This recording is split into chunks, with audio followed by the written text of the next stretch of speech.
మొదట రిజర్వేషన్లు పొందినటువంటి వాడు వానికి ఎట్లా రిజర్వేషన్లు వచ్చినాయో తెలియట్లేదు. ఈ దేశంలో రిజర్వేషన్లు అనుభవిస్తున్న వాడికి రిజర్వేషన్లు ఎట్లా వచ్చినాయి అనేది తెలియట్లే. నేను ఎస్సీని కాబట్టే వచ్చినాయి అనుకుంటున్నాడు. కానీ ఈ రిజర్వేషన్ రావడం వెనకాల కొన్ని వందల మంది ప్రాణాలు త్యాగం చేసిరని, జీవితాలు త్యాగం చేసిరని, కుటుంబాలను వదిలేసి మొత్తంగా తిరిగి ఈ రిజర్వేషన్లు తీసుకొచ్చిండ్రు అనే విషయాన్ని ఈ రిజర్వేషన్ పొందినటువంటి వానికి అర్థం కావట్లే. ఇది మొదటి లాజిక్. రెండో లాజిక్ ఏంటంటే, అంబేద్కర్ పూలేయిజం ఇన్ని నాలుగా ప్రచారం చేసింది కమ్యూనిస్టులు. ఒక 15 సంవత్సరాల క్రితం వరకు ఈ దేశంలో మార్క్స్తో పాటు అంబేద్కర్ను, పూలేను కూడా మాట్లాడారు వాళ్ళు. పూలేనైతే అసలు మాట్లాడలేదనుకో, అంబేద్కర్ను మాట్లాడారు. కాబట్టి చేరవలసినటువంటి వాడికి చేరవలసిన పద్ధతుల్లో, చేరవలసిన మోతాదులో అంబేద్కరిజం, పూలేయిజం చేరలేదు, మరే రూపంలో చేరింది. ఉదాహరణకు మనం చూస్తే 1970వ దశకంలో మహారాష్ట్రలో మనకు పెద్ద ఎత్తున బ్లాక్ పాంథర్ మూమెంట్ వచ్చింది. దళిత్ పాంథర్ మూమెంట్ వచ్చింది. దళిత్ పాంథర్ మూమెంట్ వల్ల ఏం జరిగింది? మార్క్సిజపు లక్షణాలన్నిటి తీసుకొచ్చి దళితిజంగా ముద్రేసి పడేసారు అక్కడ. నిజానికి దళిత్ పాంథర్ మూమెంట్లో అసలు అంబేద్కరిజం లేదు, అంబేద్కర్ యొక్క ప్రతిపాదనలు లేవు. దాంట్లో ఉన్నదంతా Marxist philosophy, Marxist ideology, Marxist way methodology. దాన్ని తీసుకొచ్చి ఇది అంబేద్కరిజం అన్నారు. కాదట్లగా అంబేద్కర్ అనేటటువంటి, పూలే అనేటటువంటి వాడు ఏం చేసిరంటే ఈ దేశంలో అటు మార్క్సిజాన్ని, ఇటు బ్రాహ్మణవాదాన్ని, వీటన్నిటిని పక్కన పెట్టి ఈ జాతి ప్రజలు మూలవాసులు అన్నారు. అందుకే వాళ్ళంతా కూడా ఈ మూలవాసులైనటువంటి జాతి ప్రజలకు ఒక స్వతంత్రమైనటువంటి ఒక గొప్ప రాజకీయ సిద్ధాంతాన్ని, ఆర్థిక సిద్ధాంతాన్ని, సామాజిక సిద్ధాంతాన్ని ప్రతిపాదించి పెట్టిరు వాళ్ళు. దాన్ని ఇక్కడ ఇంప్లిమెంట్ చేయడం లేదు. మనము ఎదిగినటువంటి వాడు ఎవడైనా చదువుకున్న వాడు వస్తే క్రిస్టియానిటీలోకి పోతున్నాడు. క్రిస్టియానిటీలోకి పోతే తప్పులేదు, నేను వద్దనట్లే. కానీ వాడు తిరిగి తన జాతి దగ్గరికి వచ్చే పరిస్థితి లేదు. వాళ్ళకు నాకు సంబంధం లేదనేటటువంటి ఒక దుర్మార్గమైనటువంటి భావనతో వాడున్నాడు. ఇంకా కొంతమంది మేధావులు అనుకున్నటువంటి వాళ్ళంతా మార్క్సిజంలోకి వెళ్ళిపోయి మార్క్సిజమే ఈ దేశానికి శరణ్యం, అసలు అంబేద్కర్ ఎవరు అనేటటువంటి పరిస్థితి వచ్చింది. కానీ మార్క్సిస్టులు కానీ, క్రిస్టియానిటీ కానీ, ఇంకొకటి కానీ రిజర్వేషన్ తెచ్చిన వాళ్ళు ఎవరు కాదు వీళ్ళు. పోనీ అట్లీస్ట్ ఈ దేశంలో చదువుకునేటటువంటి హక్కును కూడా వీళ్ళెవరు కల్పించలేదు ఇప్పటి వరకు. ఈ మొత్తం ఉద్యమాల వల్ల దళితులకు ఏమొచ్చిందంటే జీరో. కానీ అంబేద్కర్, పూలే వల్ల ఈ దేశంలో విద్య వచ్చింది, ఆ విద్య వల్ల రిజర్వేషన్ వచ్చింది, దానివల్ల ఈనాడు ఆత్మగౌరవం వచ్చింది. ఇక్కడ పరిపాలకులు అవుతున్నారు, ఐఏఎస్లు అవుతున్నారు, ఐపీఎస్లు అవుతున్నారు. మొత్తంగా ఒక ఎలైట్ బ్యాచ్ తయారైంది. అసలు ఒక ఎలైట్ సమాజం ఉంది ఇప్పుడు. మాదిగల్ని తీసుకున్న 2 వర్గాలు ఉన్నాయి, మాలల్ని తీసుకున్న 2 వర్గాలు ఉన్నాయి, మొత్తం బీసీలను తీసుకున్న ఒక ఎలైట్ బ్యాచ్ ఉన్నది, ఒక అణగారినటువంటి వర్గం ఉన్నది. ఇప్పుడు అణగారిన వర్గం అట్లాగే పోతుంది, ఎలైట్ బ్యాచ్ మరింత పైకి పోయి అగ్రకులాల్లాగా బిహేవ్ చేయడం జరుగుతుంది. సామాజిక బాధ్యతను, సోషల్ రెస్పాన్సిబిలిటీని వాళ్ళు మర్చిపోతా ఉన్నారు. అంబేద్కర్ దానికి ఒక చక్కటి మార్గం ఏం చెప్పిందంటే, pay back to the society. నువ్వు ఏ సమాజం నుంచి అయితే వచ్చినవో తిరిగి ఆ సమాజానికి నువ్వు పే చేయాల్సినటువంటి అవసరం ఉంది. ఏం పే చేయాలంటే డబ్బులని కాదు, ఇక్కడ సమయాన్ని పే చేయాలి, నీ జ్ఞానాన్ని ఇవ్వాలి, నీ మజిల్ పవర్ ఇవ్వాలి, నీ మనీ పవర్ ఇవ్వాలి. నీవు ఏదైతే లబ్ధి పొందినవో ఆ సమాజం నుంచి అవన్నిటిని కూడా తిరిగి నీ సమాజం కోసం కొంతమేరకైనా ఉపయోగిస్తే అప్పుడు ఖచ్చితంగా అంబేద్కరిజం అనేటటువంటిది ఇంతకంటే 150 కిలోమీటర్ల వేగంతో ముందుకు పోగలుగుతుంది. వీళ్ళు అనుకున్నది కాదు. ఒక 10 సంవత్సరాలు కనుక కరెక్ట్గా ఈ దేశం మీద ఈ ఉద్యమం యొక్క స్వభావం కనుక పనిచేయగలిగితే రాజ్యం వస్తుంది. అందుకే అంబేద్కర్ 10 సంవత్సరాలే అడిగిండు. 5 సంవత్సరాలు అడగడంలో ఉన్నటువంటి మర్మం ఏంటంటే, నా ప్రజలందరూ బాగా రిజర్వేషన్లు పొంది డెవలప్ అవుతున్నారు కనుక తిరిగి మళ్ళీ నా ప్రజల దగ్గరికి పోతారు, వాళ్ళను కూడా తీసుకొస్తారు, వీళ్ళందరూ చాలా పెద్ద ఎత్తున ఉద్యమిస్తారు, చైతన్యం వస్తుంది, రాజ్యం వస్తుంది అని 10 సంవత్సరాలు అడిగిండు ఆయన.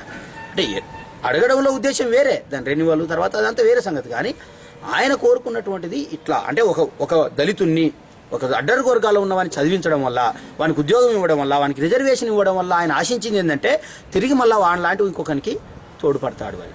కానీ ఇప్పుడు అట్లా జరగట్లేదు. అసలు ఎట్లయిపోయింది సమాజంలో పరిస్థితి అంటే, ముఖ్యంగా దళితుల్లో పరిస్థితి ఎట్లా తయారైందంటే, చైతన్యమైనటువంటి వాడు తన జాతి నుంచి కంప్లీట్గా దూరం అయిపోతున్నాడు. సాంస్క్రిటైజేషన్ జరుగుతూ ఉంది. సాంస్క్రిటైజేషన్ జరగడం వల్లనే ఈ నష్టం జరుగుతుంది. సాంస్క్రిటైజేషన్ అంటే ఏం జరుగుతుంది? ఒక ఎంప్లాయీ అయిన వాడు మొట్టమొదట పోయి తిరుపతి పోయి గుండు కొట్టించుకొని అక్కడ 10,000 రూపాయలు సమర్పయామి చేసి వస్తున్నాడు. అసలు ఏందిరా అక్కడ ఎందుకు పోయినావురా అంటే, నాకు ఉద్యోగం వచ్చిందండి. ఉద్యోగం వచ్చింది ఎవరు అంటే అంబేద్కర్ వల్ల. ఇటు రావాల్సినటువంటి వ్యవహారం అటుపోయింది. అంటే సాంస్క్రిటైజేషన్ జరుగుతూ ఉంది ఈ వ్యవస్థలో. కాబట్టి డిస్ట్రక్షన్ కావాల్సినటువంటి వ్యవస్థ అంతా తిరిగి రీకన్స్ట్రక్ట్ అవుతుంది అక్కడ. ఇక్కడ రీకన్స్ట్రక్ట్ కావాల్సినటువంటి మూవ్మెంట్ అంతా డిస్ట్రక్ట్ అవుతా ఉంది కిందికి. ఇగో ఇంత పెద్ద గ్యాప్ రావడం వల్ల అసలు 8 సంవత్సరాలు పడుతుంది. నిజానికి నేను అంటున్నాను, అంబేద్కర్, పూలే, కాంశీరాములు ఇచ్చినటువంటి ఒక ప్రణాళికబద్ధమైన రాజకీయ సిద్ధాంతం గనక యాజ్ ఇట్ ఈజ్గా ఈ చదువుకున్న వాళ్ళంతా ఇంప్లిమెంట్ చేయగలిగితే 10 సంవత్సరాల్లో ఈ దేశ పాలకులు అవుతారు వీళ్ళు. ఇది 100%. మన అందుకే ఒక 1931 సంవత్సరాల్లో జరిగినటువంటి రౌండ్ టేబుల్ కాన్ఫరెన్స్లో అంబేద్కర్ చాలా క్లియర్గా స్పష్టంగా చెప్పిండు, నా ప్రజలారా, ఇదిగో నేను ఈనాడు ఓటు తెచ్చినందుకే ఆయన ఒక గొప్ప మాట చెప్పిండు. అప్పటికి ఇంకా రిజర్వేషన్లు రాలేదు.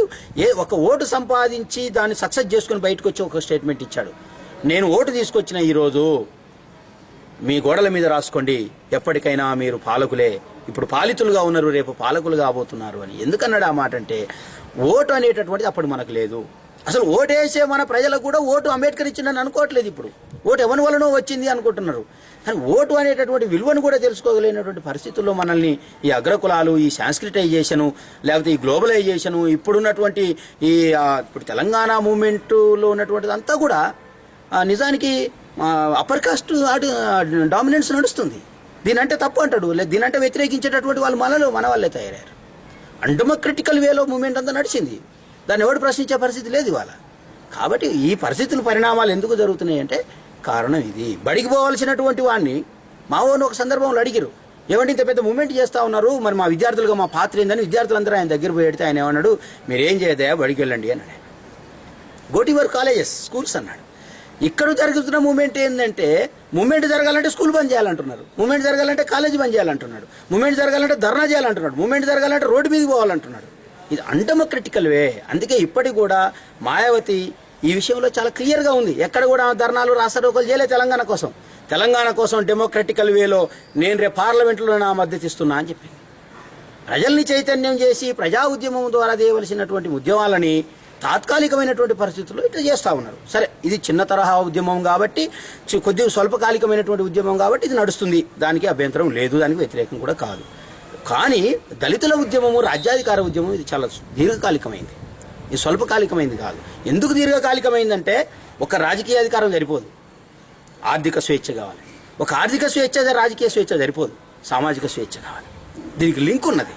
ఆర్థిక స్వేచ్ఛ సామాజిక స్వేచ్ఛకు, ఈ రెండు రాజకీయ వీటన్నిటి అధికారం వచ్చింది, రాజకీయ అధికారం వస్తే అది ఆర్థిక స్వేచ్ఛకు దారితీయాలి, ఆర్థిక స్వేచ్ఛ వస్తే సామాజిక, ఈ మూడింటిలో ఏదొచ్చినా సైమల్టేనియస్గా మిగతా ఉద్యమాలకు దారితీసి అప్పర్ కాస్ట్ లేదా మెయిన్ స్ట్రీమ్ రాజకీయాలు అంటున్నటువంటి వాటిని ఇక్కడున్న వాడిని సమానం చేయగలగాలి.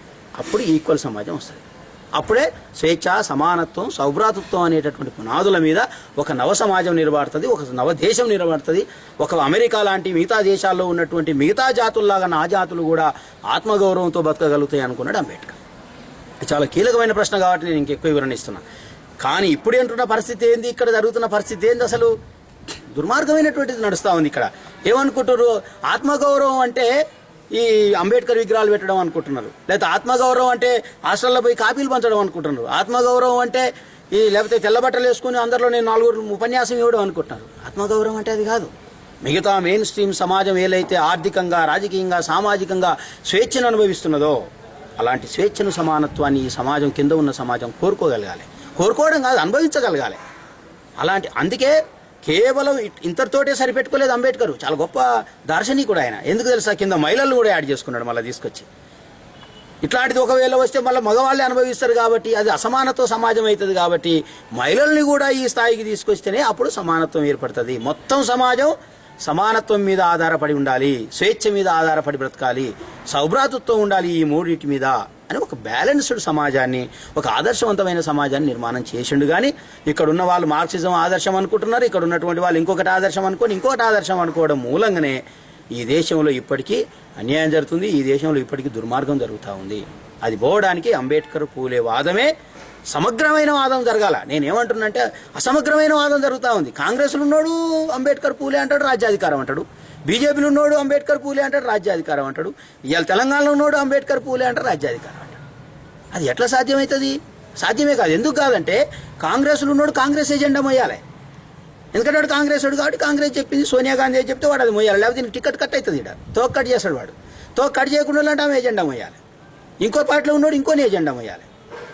ఆ ఎజెండా ఒకవేళ వీళ్ళు దళితులకు వ్యతిరేకమైందైనా దళితుడు మొయ్యాలి, బీసీకి వ్యతిరేకమైందైనా బీసీ మొయ్యాలి. ఉదాహరణకి ఏంది, మొన్న పార్లమెంట్లో జరిగినటువంటి ప్రమోషన్లలో రిజర్వేషన్ బిల్లు పేపర్స్ని, డాక్యుమెంట్స్ని పార్లమెంటులో చింపేసినటువంటి ఘనత ఎవరిదంటే దళిత ఎంపీలదే. అది సమాజ్వాదీ పార్టీ, కాంగ్రెస్ పార్టీ, ఏ పార్టీ అన్న నేను అన్నట్లే. చింపేసినోడు ఎవడు? దళితుడు. రిజర్వేషన్లో, ప్రమోషన్లో రిజర్వేషన్ ఎవరికి కావాలి? దళితునికే వచ్చింది. అంటే తన జాతికి వస్తున్నటువంటి ప్రయోజనాలకు వ్యతిరేకంగా పోరాటం చేస్తున్నవాడు తనవాడే. ఎందుకు ఇటువంటి పరిస్థితి దాపురించిందంటే వాని పార్టీ ఎజెండా అది. వాని పార్టీ వాడు చింపేయమంటున్నాడు, అది మనకు అవసరం లేదు అని మనకు వ్యతిరేకం అంటున్నాడు కాబట్టి ఇటు చింపేస్తున్నాడు. అందుకే ఒక స్వతంత్రమైన తన కాళ్ళ మీద తాను నిలబడగలిగి తన సమాజాన్ని తను నిర్మాణం చేసుకోగలిగేటటువంటి అంబేద్కర్, పూలే, కాన్షీరామ్ని ఎందుకు మనం ఇక్కడ ఖచ్చితంగా యాడ్ చేసుకోవాలంటే కాన్షీరామ్ వీటన్నిటి కాదు కాబట్టే. ఇంట్లో ఉన్న బానిసత్వం ఉంటుందిరా, మనకి ఈ బానిసత్వం నుంచి విముక్తి జరగదు. ఇది జరగాలంటే మనకు స్వతంత్రమైనటువంటి ఒక పార్టీ కావాలి, రాజకీయ నిర్మాణం కావాలి, ఆర్థిక నిర్మాణం కావాలి, సామాజిక నిర్మాణం కావాలి అనేటటువంటి ఒక గొప్ప సిద్ధాంతం ఉంది. దాన్ని వదిలేయడం మూలంగానే మొత్తంగా జాతులకు అన్యాయం జరుగుతాం.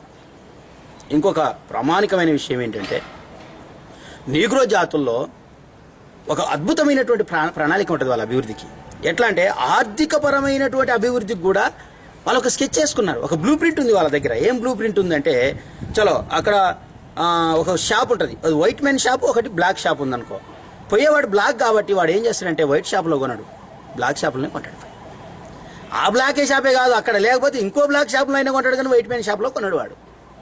ఎందుకంటే ఆర్థికంగా వెసులుబాటు జరిగితే నావోనికే జరగాలనేటటువంటి ఒక అండర్స్టాండింగ్, ఒక వేవ్ లెంత్ను వాడు సెట్ చేసుకోగలిగాడు. కానీ ఇక్కడ ఆ పరిస్థితి లేదు. కొంటే నేను అవతలోని కాడ కొంట కానీ నావోని కాడనైతే కొనను అనేటటువంటి పరిస్థితి ఇక్కడ.